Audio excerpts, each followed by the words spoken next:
Lucas POV. This is Senator Romualdez from Madrid.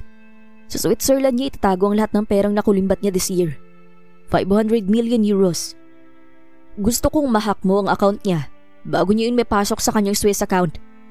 Anang kanyang ama habang kausap niya ito sa malaking monitor. Darating sa email mo ang lahat ng information tungkol sa account niya sa Madrid. Ikaw nang bahala, Lucas. Pagkasabi niyon ay nawala na sa screen ng kanyang ama. Maya-maya ay dumating na nga sa kanyang phone ang email. Ipinasok niya ang password para mabuksan ang mensahe nito. At dahil encrypted ang email na iyon, ay kailangan muna niya iyong i-decode para maintindihan. Sa ganung paraan, ay napoprotektahan nila ang mensahe ng bawat isa. Maingat ang kanyang ama. Masyado nga itong low profile, kaya walang mag-aakala na nasa underground business ito. Ni hindi nga niya ito makitang bumili ng magagara at branded na damit. Sa bagay, maski naman siya ay low profile din at mas madalas ay mas gusto niyang nakikisalamuha sa karaniwang tao. Kalimitan sa hinahak nilang accounts ay pera ng mga corrupt politicians at businessman na hindi magagawang makapagreklamo dahil galing sa illegal ang pera ng mga ito. Kadalasan ay ipinamumudmud rin naman nila ang pera o ipinamimili ng mga properties sa iba't ibang bansa para palaguin iyon at ilagay sa mga kawang gawa na itinatag ng kanilang organisasyon. Tinawagan niya ang tatlo sa pinagkakatiwalaan niyang IT upang tulungan siya sa ipinagagawa ng kanyang ama. Ilang sandali pa ay lumitaw na ang mga mukha ng mga ito sa malaking screen at sabay-sabay nilang pinagtulungang i-hack ang system. 3 oras nilang tiranabaho ang pag-hack. Napasigaw siya matapos magtagumpay. Nagbukas siya ng wine at itinaas iyon sa harap ng mga ito. Thank you guys, mission accomplished. Maya-maya pa ay tinawagan niya ang ama para ipaalam rito na naisali na niya ang pera sa dummy account nito. Ibili mo yan na Bitcoin. Utos ng kanyang ama sa kanya. Then, ibili mo ang Bitcoin ng property sa Portugal or isang vacation house sa Malta. Okay, Dad. Sabi niya rito. May tiwala siya sa ama kaya madalas ay di niya kine-question pa ang mga iniuutos nito sa kanya. Alam naman niyang bago nito gawin ang isang bagay ay pinag-iisipan muna nitong mabuti. Matapos magawa ang mga ipinag-uutos nito ay tinawagan niya si Clara. Magbihis ka. I'll pick you up at around 7 p.m. Sa labas tayo kakain. Pagkasabi niyon ay tinapos na niya ang tawag. Pinasundan niya sa kanyang tauhan sa Desmond. Napag-alaman niyang may reservation ito sa isang mamahaling restaurant kasama ng girlfriend nito kaya gusto niyang dalhin si Clara doon. Kailangan niyang mai-mindset ng husto si Clara dahil pakiramdam niya ay kayang-kaya itong mapaglaruan ng asawa nito. Sa maikling panahong nakilala niya ang babae, ay nakita niya kung gaano ito kahibang sa asawa nito. Baka konting bola lang ay mawalang lahat ang galit ito sa lalaking iyon at kaagad patawarin. Mapupurnada ang mga plano niya kapag nagkataon. Tinapos ko lang ang iba pang trabaho saka nagbihis. Mabuti na lamang at marami siyang mga gamit sa opisina na nagagamit ko kapag emergency na gaya nito. Are you ready? Tanong ko kay Clara nang tawagan ito. Gusto ko lang ipaalala sa'yo na nandun ang asawa mo sa restaurant na pupuntahan natin. Kaya umayos ka. And make sure, Clara mode ka mamaya, okay? Ayusin mo rin ang pagkain mo at ang kilos mo. Siguro naman, hindi ko na kailangan ulit-ulitin pa sa'yo na naibagay ko ang mukha ko sa kilos ko dahil iba ng itsura ko ngayon. Okay, I get it. Putol ni Clara sa kanya. Napasimangot si Clara. Alam naman niyang pangit ang orihinal niyang mukha. Kailangan pa ba nitong iyong ulit-ulitin sa kanya? So kapag maganda dapat finest sa mga kilos, pero kapag pangit, okay lang kahit anong gawin niya sa buhay? Kaya siguro kahit ipinanganak akong mayaman, barubal akong kumilos. Kasi hinayaan lang ako ng mga magulang ko sa kung anong gusto kong gawin dahil hindi naman ako maganda. Gusto ko tuloy questionin ng mga magulang ko. Kung ginawa ba iyon ng mga ito sa kanya para i-spoiled ako? O sadyang wala lang pakialam ang mga ito sa kanya? Bukod tanging siya lang naman kasi ang naturingang anak mayaman. Ngunit parang asal kalye kong kumilos. Ewan ko ba, hindi ako komportableng umiti ng tipid. Gusto ko ay humahalakhak. Hindi rin ako sanay na nagda-diet. Katwiran ko, minsan lang mabuhay sa mundo. Bakit kailangan kong tipirin ang sarili? Bakit kailangan kong gutumin ang katawan ko para lang ma-achieve ang model-like figure? Life is too short, kaya kailangan kong i-enjoy kung ano man ang meron ako. Munting ka na nga akong pumanaw, hindi ba? Pero gaya nga ng sinabi ni Lucas sa akin, iba na ngayon. Kailangan kong ibagay ang mga kilos ko sa bago kong muka. Pag-ingatan ko raw ang bagong image ko ngayon at wag na wag ko raw sisirain na mukhang ito sa pangit na image. Or else, ibabalik raw ako nito sa dati kong anyo. Sinipat kong mabuti ang sarili sa salamin. She is just wearing a simple red dress na hanggang tuhod. Backless iyon, kaya ang sexy-sexy niyang tingnan. Bahagyang napaawang ang labi ni Lucas na makita ang ayos ni Clara. Pinakailaman ko na yung mga damit sa cabinet. Kanino bang mga to? Para talagang sinukat sa akin. Nakangiting sabi ni Clara habang inaayos ang damit. Ang ganda ko, di ba? Parang bata pang tanong nito sa kanya. Napaismid siya. Siyempre, maganda ka. Kaya dapat mong ipagpasalamat sa akin. Paalala niya rito sa katininan ito ng masama. Hinay-hinay lang ang kain ha. Huwag na huwag mo kong ipapahiya dun. Paulit-ulit? Inis na sabi nito sa kanya.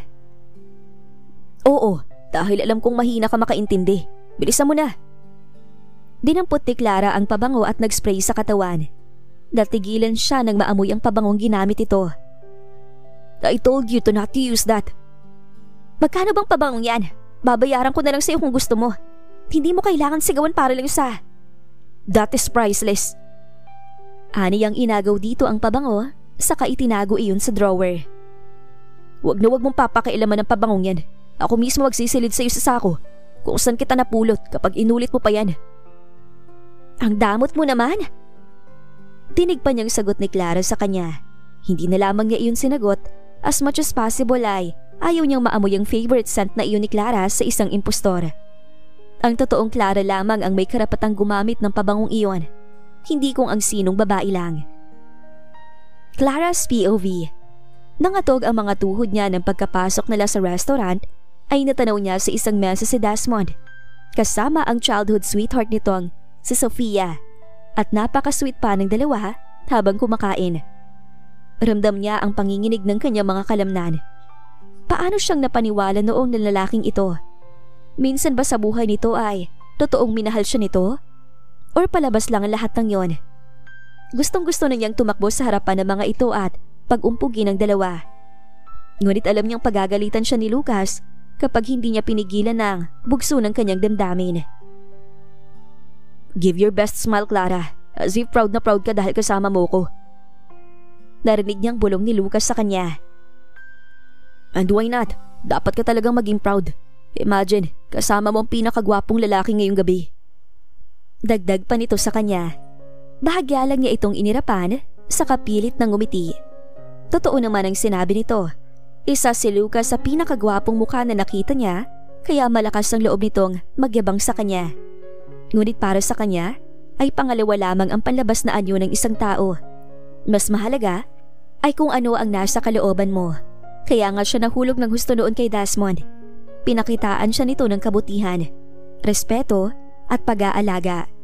Sa kauna-unahang pagkakataon ay may nagparamdam sa kanya na maganda siya. Nakarapat dapat siyang mahalin. But obviously, planado ang lahat ng iyon. Isang patibong para mahulog ng husto ang loob niya rito. Napakagaling nitong magkunwari para mapaniwala siya nito. Pati mga magulang niya ay nabola pa nito ng husto. Ba't pwede ba? Huwag ka pahalatang apektado sa nakikita mo ngayon. Please be reminded na sa ngayon, nasa ibang katauhan ka. You are not Zoe anymore. Ikaw na ngayon si Clara. At hindi nag-e-exist sa buhay mo si Desmond. Paliwanag ba? Pasimpleng sabi pa ni Lucas sa kanya habang naglalakad sila patungo sa mesa na pinareserve nito. Napalunok siya. Paano ba hindi mag-e-exist sa buhay niya si Desmond gayong heto ang naguhumiyaw sa bawat parte ng aking katawan? Ang galit na nararamdaman ko ngayon para sa lalaking hanggang ngayon ay mahal ko pa rin. Maya-maya pa ay hinawakan ni Lucas ang siko niya at iginiya pa upo. Thank you. Pilit na pilit ang iting sabi niya rito. Bahagya pang tumalim ang kanyang mga mata nang panandali ang magtama ang kanilang mga paningin. Hindi niya alam kung anong plano ni Lucas at dinala siya dito. Kung gusto lamang siya nitong inisin, ay nagtagumpay itong gawin iyon. Dahil sa ngayon, ay kumukulo na talaga ang dugo niya dahil sa inis na nararamdaman para kay Desmond at sa kabit nito.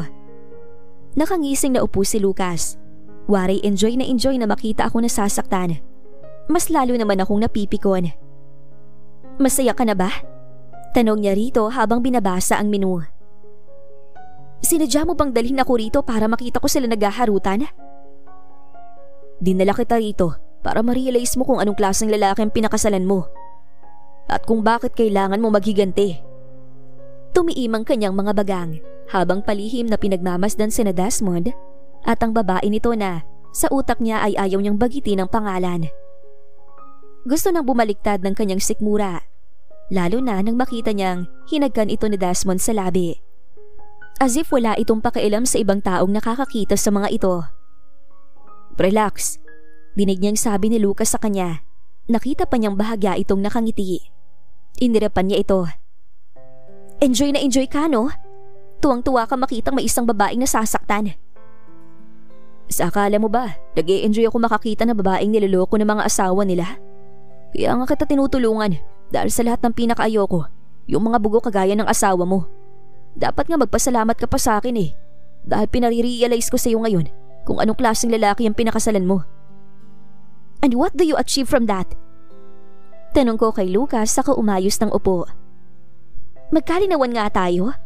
Bakit mo ba talaga ako tinutulungan? Ngunit sa halip na sumagot, ay tinawag nito ang waiter at umorder ng mga pagkain. Napilitan na rin akong umorder, pero nagulat pa si Lucas nang makitang madami akong inorder. Tiningnan ako nito na parang nagtatanong ang mga mata. Kaya mo bang ubusin ang lahat ng yan? Stress ako, kaya wag mo na lang kung pakialaman pwede. May kasungitang sabi ko rito. Stress talaga ako at kapag stress ako ay gusto kong kumain ng marami. Dahil pagkain lang ang stress reliever ko. Napapailing si Lucas habang pinapanood si Clara na kumakain. Hindi niya alam kung saan ito inilalagay ang lahat ng kinakain nito. Ito lang ang tanging babaeng nakilala niya na harap-harapan ng niloloko ng asawa may gana pang kumain. Napasulyap siya sa kanyang target. Alam niyang sobrang affected si Clara sa mga ito. Gusto niyang mapaibig muli ni Clara ang asawa nito. Gusto niyang paikutin ni Clara ang lalaking iyon.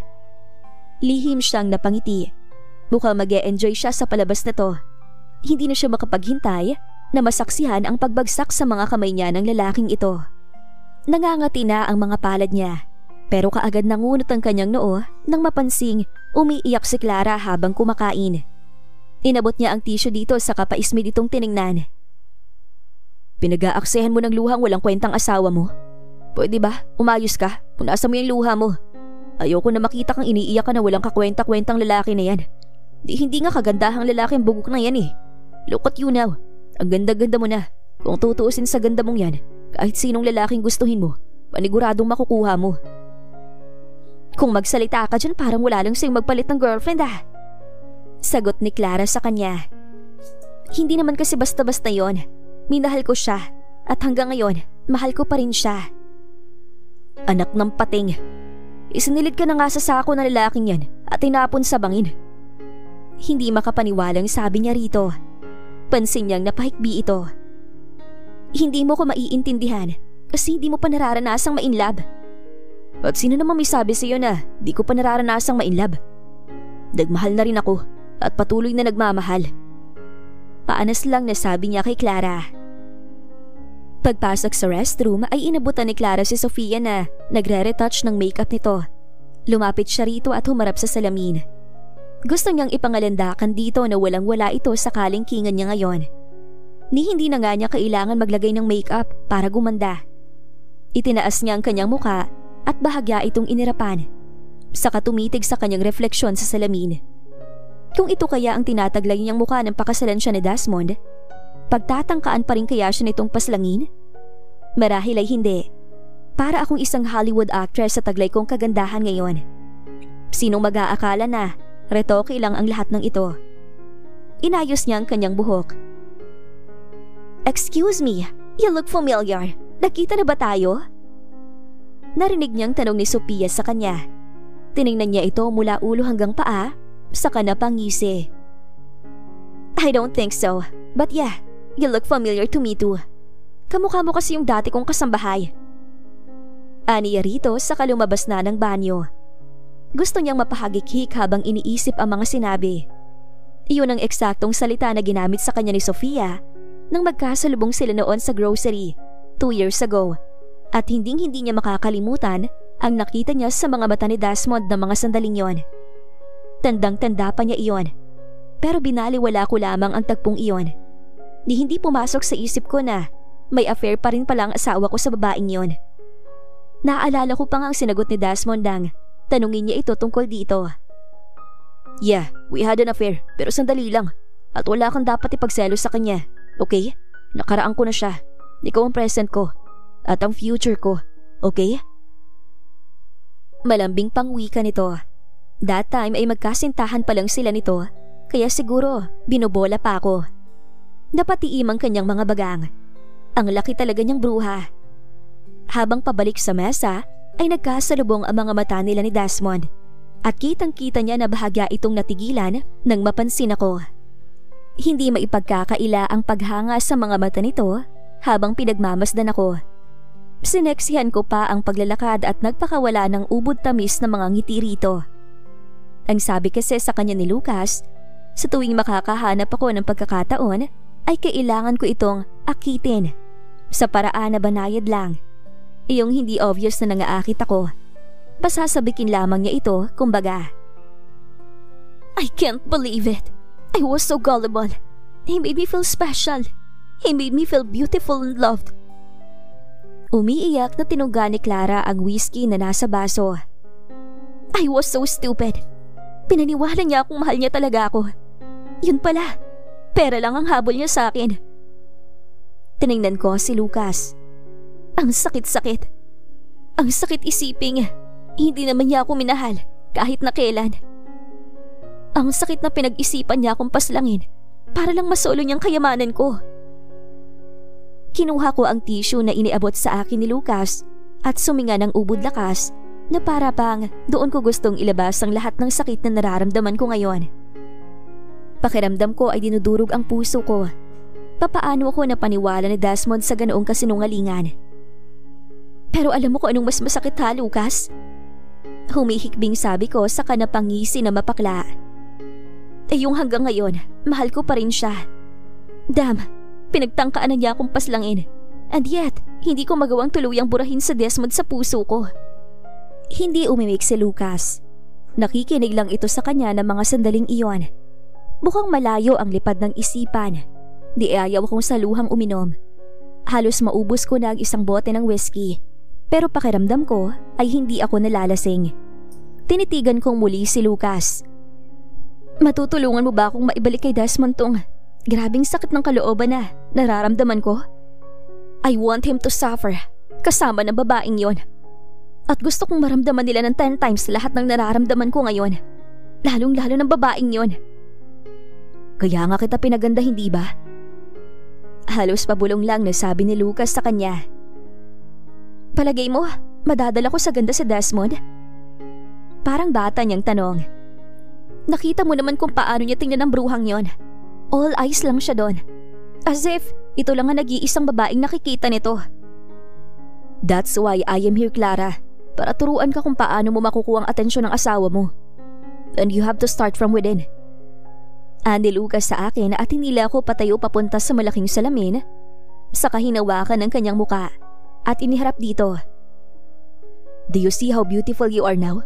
But if you lack the confidence, kahit gaano ka kaganda, baliwala rin. Do you understand? Napatitig ako sa magandang refleksyon ko sa salamin habang pumapatak ang aking mga luha. Malayong malayo na ang mukha ko ngayon sa dating itsura ko. And yet, bakit parang nakikita ko pa rin iyong pangit kong muka? Bakit ang baba pa rin ang tingin ko sa sarili ko? Mukha ko lang ang nabago, pero eto pa rin ako. Yung buo kong pagkatao na ngayon ko lang aaminin. Alam mo bang sa tuwing tinitingnan ko noon ang sarili ko sa salamin, nanliliit ako? Mayaman nga ako, pero pinagtatawa na naman ako. Kaya siguro, hinayaan kong lokohin ako ni Desmond. Dahil natatakot akong hindi ko na makakakita ng lalaking kagaya niya. Hindi malaman ni Lucas kung awa o galit ang nararamdaman niya kay Clara habang tinitingnan niya ito. Ramdam niya ang paghihirap ng kaloobang nararamdaman nito, kaya mas lalong tumitindi ang galit na nadarama niya sa asawa nito. Mas lalong nanaigang kagustuhan niyang tulungan ito laban sa manloloko nitong asawa. Maganda ka na ngayon at kailangan paniwalaan ang sarili mo. Aniya rito at hinawakan ito sa muka para itaas paharap sa kanya. Napalunok siya nang matitigan ang napakaganda nitong muka. Maganda ba talaga ako? Nangaakit ang mga matang tanong ni Clara sa kanya. Saka ikinawit ang mga braso sa leeg ko. Ramdam kong may kung anong pumalag sa pagitan ng aking dalawang hita. Lalaki lang ako at mahirap tanggihan ng ganitong klase ng kagandahan. Ngumiti si Clara saka siniila ko ng hagkan sa labi. Damn, nag-init bigla ang kanyang buong katawan. Para akong kandilang unti-unting nauupos na mga sandaling iyon. Ngunit bago pa ako tuluyang makalimot, ay mabilis na akong kumala sa pagkakayakap ni Clara. Alam kong lasing lang ito ngayon at never na ako nagsamantala sa isang babaeng wala sa maayos nitong pag-iisip. Lasing ka na, aniya rito. Hindi ako lasing. Anang babae sa kanya. Akmang yayakapin siya nitong muli, ngunit mabilis ko itong naitulak. Please, stop it, Clara. Kung may isang bagay kang dapat matutunan, yun ay ang never kang manlilimos ng atensyon sa lalaki. Hayaan mo silang makiusap sa atensyon mo. Pagkasabi niyon ay mabilis ko na itong tinalikuran, saka nagmamadali akong pumasok sa loob ng aking kwarto. Ang totoo, kaunting-kaunti na lamang at malapit na akong matukso.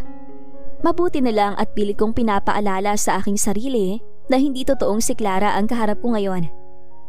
Mabilis ako nagtungo sa banyo, saka nagtanggal ng damit at itinapat ang katawan sa shower upang pawiin ang pag-iinit na nararamdaman. Muntika na ako kanina. Napapikit ako nang maalala ang magandang mukha ni Clara. Isa lamang itong impostor ng mukhang iyon.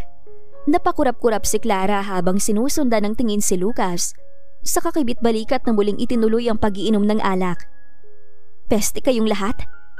Nakaismid na sambit ko habang nagsasaling muli ng alak sa baso. Ang lungkot naman ng buhay ko. Mayaman nga ako, ngunit wala namang nagmamahal sa akin. Tumawa ako nang may pait sa labi. Pera lang ang habol sa akin ng bugok na Desmond na yon. Muli akong tumayo at naglakad patungo sa harapan ng salamin habang hawak ang isang baso ng alak. Babawiin ko lahat ng sa akin at wala akong ititira sa'yo ni Singkong Duling.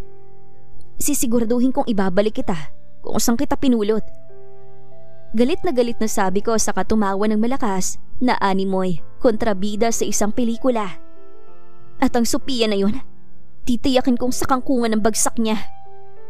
Muli akong napaiyak habang tinititigan ang sarili sa malaking salamin. Napakadaling sabihin, pero alam kong napakahirap gawin. Baka nga kapag humingi sa kanya ng tawad si Desmond, ay patawarin ko ito ora mismo. Ang totoo ay mahal na mahal niya ito. Baliw na ako kung baliw. Ngunit nang sumumpa ako sa harap ng altar na pakamamahalin niya ito kahit na anong mangyari ay desidido akong tuparin ang pangakong binitawan ko. Kaya paano ko ito mapaghihigantihan kung wala akong ibang hangad kundi ang mahalin lamang siya nito. Maya-maya ay nagising si Lucas sa kalagitnaan ng gabi nang may marinig na malakas na halinghing na nagmumula sa labas. Paglabas ko ng kwarto ay nakita ko si Clara na nakahiga sa sofa at kita na ang pang-ibaba nito dahil nakataas ang suot nitong palda. Sa mesa ay nagkalat ang pinagbalata ng mga chichirya, pati na rin ang ginamit itong baso. Sa sahig naman ay nakatumbang isang bote ng whiskey na wala ng laman. Napailing ako habang nabubuisit na naligpit ang lahat ng kalat ng babae. Napipiko na ako. Parang gusto ko na talagang pagsisihan na tinulungan ko pa ang babaeng ito. Matapos magligpit ang mga kalat, ay binuhat ko si Clara patungo sa kwarto nito. Bahagya pa itong bumulong nang mailapag ko ito sa kama. Desmond! Dinig niyang sambit nito. Napatiimbagang ako. Hindi ako makapaniwalang kamuntikan na itong mawala sa mundo dahil sa asawa nito. And yet, ito pa rin ang naiisip nito hanggang sa pagtulog. Para tuloy gusto niya itong sampalin para matauhan. Ano bang nakita nito sa ungas nitong asawa? Naiinis na lumabas na ako ng kwarto ng babae at nagtungo sa kusina para uminom ng tubig. Pero napabalik akong muli sa kwarto ni Clara nang marinig ang malakas nitong palahaw. This time ay umiiyak naman ito. Maawa ka please Desmond, wag mo kong iwan. Napapailing na kinumutan niya ito. Pero nagulat ako nang bigla na lamang nitong hilahin ang braso ko. Kaya natumba ko at sakto sa may hinaharap nito. Damang-dama ko ang mayayaman nitong hinaharap sa mukha ko. Nataranta ko, lalo nang kumislot ang aking pagkalalaki. Tao lang ako, kaya hindi ko alam kung kaya ko bang paglabanan ang tuksong nasa harapan ko na mga sandaling iyon. Mas lalo na nang bahagya itong magmulat ng mga mata at ngumiti. Nanunuksong sabi ni Clara sa kanya. Damn! Sambit ko sa kanagmamadaling tinanggal ang suot kong t-shirt at mariinain ang kinanaghihintay nitong labi habang ang isa kong kamay ay unti-unting naglalakbay sa loob ng t-shirt nito. Pakiramdam ko ay tuluyan na akong nawala sa tamang pag-iisip nang mahawakan ang gising na gising nitong hinaharap. Malakas na naging sigaw ni Clara na magsimulang maglaro ang kamay ko. OMG! Nakapikit na sambit ito na mas lalong nakakapagpagana sa kanya. Kung kaya't nagmamadali kong kinalas ang butones sa suot nitong blusa. Desmond, you're so good. Narinig ko ang banggit ng babae na nakapagpabalik sa aking wisyo. Para akong binuhusan ng malamig na tubig nang marinig ang pangalan ng asawa nito. Kung kaya't nagmamadali akong bumangon at lumabas ng kwarto nito. Napahinga ako ng malalim pagkapasok ko sa loob ng aking kwarto. This is insane. Bakit ko hinahayaang matangay ako ng kanyang kamunduhan? Pabagsak na nahiga ako sa kama habang tila wala sa sariling nakatingin sa kisame. That was so close. Muli akong bumangon at nagtungo sa aking mini gym para pagurin ang aking sarili sa pagtakbo sa treadmill. Nang sa gayon ay hindi ko makaisip ng kung ano-anong mga bagay. Nang matapos ay nagtungo ako sa kusina at uminom ng isang basong tubig upang pawiin ang init na nadarama. Matagal-tagal na ring wala akong nakakasalo, kaya siguro ganito ang pakiramdam ko. Pero naiinis ako sa babaeng yon dahil parang ako ang pinaparusahan nito ngayon. Naparami yatang nainom ko kagabi. Reklamo ni Clara nang gumising kinabukasan na masakit ang ulo. Sorry, tinanghali tuloy ako ng gising. Nakalimutan kong ako nga pala nakatoka sa pagluluto ng breakfast ngayon. Nakangiting sabi niya, humili ako ng bangko at naupo. Pero alam mo, mas gusto kong ikaw nagluluto ng breakfast. Look, ang perfect ng scrambled egg mo at saka yung bacon. Natigilan ako nang bigla na lamang ibagsak ni Lucas ang hawak nitong kutsara at tinidor. Sa kainis na lumingon sa akin. From now on, hinding-hindi na kita papayagang uminom dito sa loob ng pamamahay ko. Galit na sabi nito sa akin. Mas lalong hindi ka pwedeng basta na lamang bumulandra dyan sa sofa. Naiintindihan mo ba? Nito. Sorry na kung nagkalat ako kagabi kaya mainit ang dugo mo. Sabi ko naman kasi sa'yo na kumuha na lang tayo ng katulong para. Yamot na iminagsak ni Lucas ang isang kamay sa mesa. Hindi mo ba talaga maiintindihan ang ibig kong sabihin ha? Nagpanting ang mga tenga ko. Never pa ako napagdadabugan ng kahit na sino, maliban kay Desmond. At walang kaso sa kanya yon dahil asawa naman niya iyon. Pero ang lalaking ito na hindi ko kaano-ano, pinagdadabugan ako. Hoy, teka nga, huwag kang umasta na parang ginusto ko talagang manatili sa pamamahay mo ha.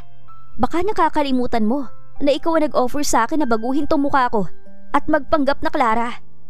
Kaya wag mo ko masigaw-sigawan na parang nagmamakaawa ako sa iyong manatili dito. Inis na sabi nito. Dalaga lang ha? Anitong pinandilatan ako ng mga mata. Baka gusto mong ipaalala ko sa iyo lahat ng mga pangyayari. Remember, umiyak kang bumalik sa ospital at nagmakaawang tulungan kitang pagandahin. O gusto mong balikan natin ang CCTV para maalala mong muli kung gaano ka kadesperada ng araw na malaman mong pinagplanuhan kang paslangin ng asawa mo. Natahimik ako bigla. Muli ay naalala ko na naman ang mga narinig sa kanyang asawa ng araw na iyon. Oh, bakit bigla ka natigilan ngayon? Umiwas na lang ako ng tingin. Pwede bang wag na nating pag-usapan yan? Ang aga-aga sinisira mo ang araw ko. At sa palagay mo, hindi mo sinira ang araw ko? Pinuyat mo ako ng husto. Pinuyat? Paano naman kita pupuyatin? Hindi ka nga uminom kagabi. Wala ka ba talagang maalala? Ang natatandaan ko lang, uminom ako. Then nang malasing ako, natulog na ako.